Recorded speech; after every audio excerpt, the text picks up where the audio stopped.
আসসালামু আলাইকুম।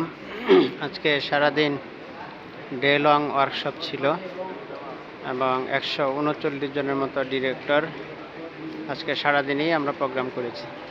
তো সারাদিনে কী কী শিখতে পেরেছেন তারা, এটার উপরে এখন 30 মিনিটের একটা পরীক্ষা চলতেছে। পরীক্ষায় যারা প্রথম হবে, দ্বিতীয় হবে, তৃতীয় হবে এবং সবার জন্যই পুরস্কারের ব্যবস্থা আছে।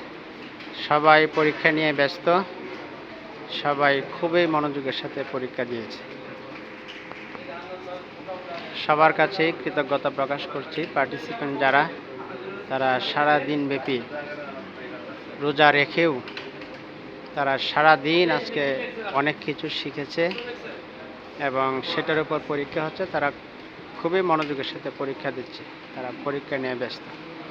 আমরা অনেক কিছু শিখতে চাই এবং বড় একটা নেটওয়ার্ক তৈরি করে আমরা বেস্টেজকে উপহার দিতে চাই।